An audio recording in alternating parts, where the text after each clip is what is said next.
My scout is going to travel down the river. Scouts are very, very quick on flat land. So my warrior, I'm just going to move to here, and we'll start exploring in this direction. Already, we found ourselves a new continent, Europe. Oh no, that is our continent, I should say. Fair enough. But we've also got geothermal fissures. That means probably mountains and volcanoes down in this direction. That's a good thing to know. Starting game tech. If you're going for a Jesuit education, religion-based scientific victory, rush astrology. We are not. We're not going to be building Stonehenge. We're not going to be building anything like that. We are not next to the sea. So none of these two are important. Irrigation will let me very quickly get citrus, but I do not need to rush irrigation. There's no need to rush that one because it doesn't do anything for me. I'm not going to try and build the hanging gardens. None of these early game wonders are that important for me. So realistically, pottery, animal husbandry, and mining. I have no animals near me that I'm going to be able to work, so animal husbandry is out of the question. Mining. Now mining takes me quickest down the route where I can be thinking of getting this. Watermills. Watermills are going to very quickly get me a lot of stuff. So we're going to go for mining. We're then going to back that up with pottery, so I could be looking to get things like granaries up and running. And after that point, we're going to get the wheel. So it looks like that. We're not going to rush the campus. There's no need to rush it immediately. We want to be getting the first great scientists as much as we can. The computer will get campuses up quicker than we can, and it's more important that our capital city is fast growing. You can see already we're one turn away from growing our first population, which is a good thing. I want to be going towards the geothermal fissures. I'm looking just because a lot of this map is uncovered, so I'm just going to go on top of that hill. And there we go. We've got another river and another mountain. This is a very good area I want to be exploring here. And a flood, an immediate flood. 4 tiles improved, including some next to my capital and our wheat field. So which ones have been given? +1 food? Any production on that as well? No. These suddenly are very, very good tiles. See what I mean? It's often very good to leave a river to flood.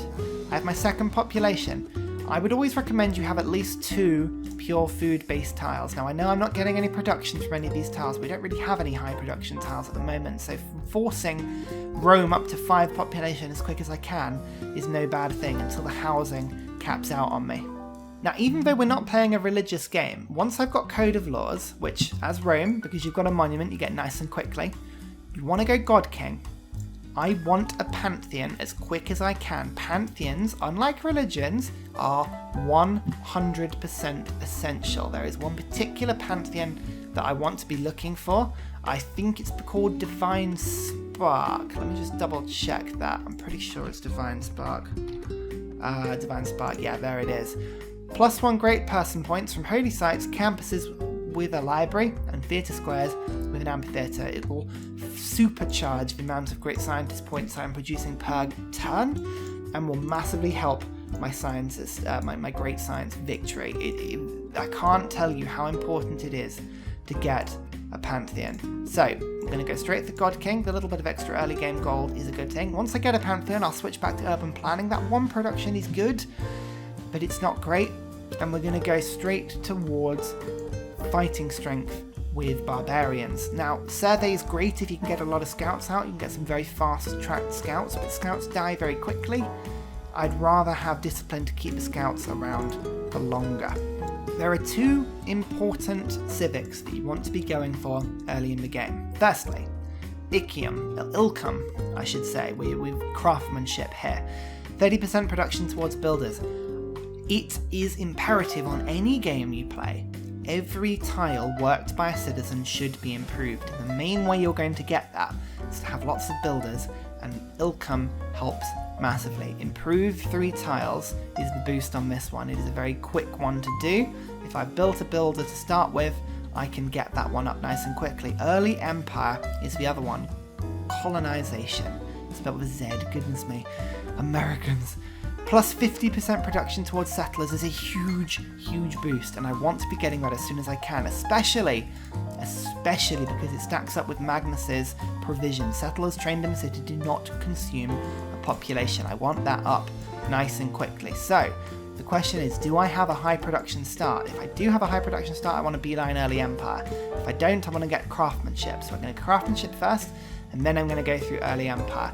This will give me time to get the boost of 6 population. Hopefully my capital should easily be getting me to that sort of level. You can see now, after this point, I'm going to get it to focus on production. I'm going to force it to be getting some nice food tiles, but having it on production efficiency is never a bad thing, and you can see it's already beginning to work this stone. It's not a very good tile, but it'll do for now. In fact, we've got lots of rivers around here. This is a 2-mountain start, which is good. Really good.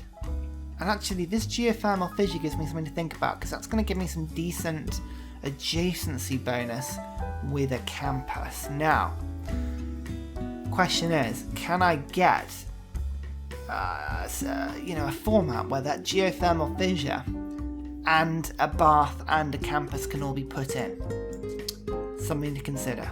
I want Rome to grow as much as I can. I want it to be about 8 population before we get Magnus's provision ability, so that I can pump out settlers rapidly. So builders are going to be the first thing that I do. Already this wheat tile is a very good tile that I can be improving, and I want to be sort of improving a lot of the food around here. But the scout immediately can start tracking down this river. There's a city-state. Here we go. It hasn't been found. Marenjaradara, I can never pronounce that one. Cities have full housing from water, as if they were next to a river. That is useful. That is a really good city-state, and that means I can pretty much settle anywhere I want. For Rome, it's not such a big deal, because I'm going to be getting aqueducts pretty much everywhere, but it's a good thing to keep in mind. See, already by turn 9, Rome is population 4, and it's because I've got just so much natural food coming in. That's a good thing. But it means granary is going to be the first purchase I want to do. 130 gold, it's not too far away, but I want to be focusing on that so I can get as much housing into Rome as I can. With a science victory, population is key, because every population gives you, I think, half the science and half the culture. That half science is a huge thing. You can win a science victory without any campuses, with no campuses at all, as long as you settle wide enough. If you have 20 cities, you know, there's no penalty to that. Typically barbarians appear just as my warrior builder is put in, but that's no bad thing. That's no bad thing. I've just got a change of policy. God King, I want to be keeping God King in until we've got a Pantheon. It's really not a bad thing to do. But a Gogi plus 50% production towards units, I'm going to use that, and Rome is very quickly going to pump out a few slingers. Ideally, I want about 4 to keep myself safe. I can upgrade those into to archers later in the game. Now, unfortunately, my builder is sort of stuck here a little bit. Hopefully, the barbarian will disappear before too long, but, you know, a little bit of a problem here so far. Luckily, I've got a very nice recon unit. So, this recon unit, instead of just shooting him out immediately, I'm going to actually use my recon unit to guard my builder. Now across the river, he should be safe enough. Yeah, probably the barbarian will attack me.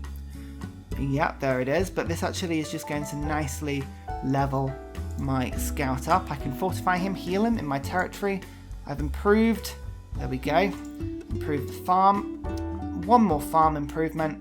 And luckily for me, we're going to be in a position where we can get another housing, and Rome will pop to population 6, which is the sort of limit we want when Magnus steps in and gives us lots of extra food. We've also found Lisbon. Lisbon isn't a very particularly useful city-state.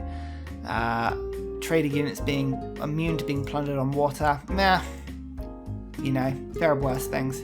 So with that fantastic combination of the scout, healing, and then sort of getting a builder in, my slinger can now come in, remove the barbarian. I'm going to get a nice boost towards archery. Now, early empire, grow my civilization to at least 6 population. That's going to be boosted now before anything happens. I'm just going to move this into state workforce so I'm not wasting ability. And also wheel. Am I going to mine a resource? Realistically, I'm not going to mine a resource because I don't want to mine that stone particularly. I am going to use my builder to put another farm down on this wheat. Now, I know I'm going to get rid of this wheat at some point, but that doesn't mean I can't unimprove it at a later point. I can put the improvement down and get rid of it later. In the meantime, I'm just going to get lots of bonus food, and I'll get some bonus housing for Rome as well. The scout, I'm just going to move the scout sort of to here. I don't want this scout getting any wrong ideas in terms of where it's going. I'm man moving my scout around. If you've got the time, just follow him down the rivers and you can find all of the good settling locations. There we go. Because my slinger killed a barbarian, my knowledge of archery has been boosted. Civic boosts and tech boosts are really important in a science game. You want to be, where you can, researching boosted techs in all situations. It's a really handy thing to do. It saves you 40% of the tech. That's a huge amount when you think about it. There's a lot of barbarians here. Slingers don't cost you any maintenance. There is no harm in building more slingers. So that is exactly what I'm going to do. Now I can harvest the wheat at this point, but there's no point doing it just yet. I'm going to keep that, get the extra housing, and keep Rome happy. Fantastic turn all around. I now have 12 faith, which means I can get a pantheon. So I can get rid of God King, and I've also now got the settlers for colonization. So that's what we want to be focusing on very soon, is to get colonization. So we'll just move to this one. We've got a Gogi in just to finish off the construction of our slinger. I'll then switch it out to get myself a +5 combat bonus against barbarians. But you can see already with 3 slingers, I ideally would want 4, but my warrior has made its way back to the capital, so I've got all those units. I feel nice and safe. Now, I have 1 charge left on the builder. What I'm going to do with him, because there's nothing at this point that's going to be of super importance, I'm just going to keep him nearby. Just in case the river floods again, it means that I can very quickly fix anything. It's never a bad thing keeping a builder around on 1 charge. Pingala and Magnus are the best first governors. Realistically, there's a couple of things you want to have a look at when you determine which one. Do you have a lot of space? If you have a lot of space, you want to do a lot of settling. Magnus is good at settling. You can send food routes to him. He can grow a city huge. He's a fantastic place to start, especially with things like Groundbreaker giving you extra resources for getting rid of stuff. Do you not have much space? Well, Pingala is probably your man. He can make a lot of extra science and culture, and there's a lot of great people points purely from a huge city. Pingala is the best long-term governor. Things like Space Initiative, Librarian, Researcher, and Grants. All of these things mean that eventually I want Pingala in my biggest city. But for now I'm going to start with Magnus, get 2 things in Magnus to get the provision ability, and then I'll start building Pingala up in my second city, and at some point I'll swap them around. Remember, you can always move governors around at a later point. You'll have noticed that I'm not necessarily rushing writing out. I mean, campuses are good, don't get me wrong, but unless you've got a campus that's going to have a +3, 4, or 5 adjacency right from the start of the game, there's no point in rushing it immediately. Better to get your settlers out than to actually expand across the nation that you have already. To that extent, I'm going to now get irrigation, because quite honestly, I need the amenities. Those are pretty useful. After that point, engineering becomes quite tempting, so I can build my baths, but I should probably get writing at that stage. But writing will have been the 6th tech for me. 1, 2, 3, 4, 5, 5th. I should say the 5th tech for me, but it's fine. I'm not stressed about that. I mean, in terms of techs that we're looking for, I'd kind of divide the game up into 3 stages. You've got the early game, you've got the mid game, and you've got the late game. The early game, the first 2 areas, all I'm doing is I'm getting, well, basically there's sort of like an order to do things in. Firstly, I'm unlocking all of the high yield sites that I need, such as, getting things like animal husbandry or mining as needed to be able to unlock those. I'm then unlocking things that let me clear tiles. If I had loads of rainforest, I'd be going towards bronze working. If I had loads of stone, I'd go towards masonry, that sort of thing. Then I want to look to get my campuses and commercial hubs, and I also want to be looking to unlock baths. At that point, I've unlocked all of the buildings that I need to continue. Then we go into the mid game. Apprenticeship and education are the 2 most important ones. Being able to get universities up and running as soon as possible will massively help my science. After that, industrial zones to again supercharge the production. Now, in a science victory, there's no need to go to war, but immediately, you can see over in this direction, I found my fellow companion on this island, who is the Incans. Now, the Incans aren't particularly aggressive, but they could fight. They are, realistically, however, the Incans are probably near quite a lot of mountain, so there's no harm on a continent map in taking them all out in order to specifically try and take over. But saying that, I mean, I'm looking at the moment, as long as I've got enough space to be expanding into, war might not be the most needed thing, put it that way.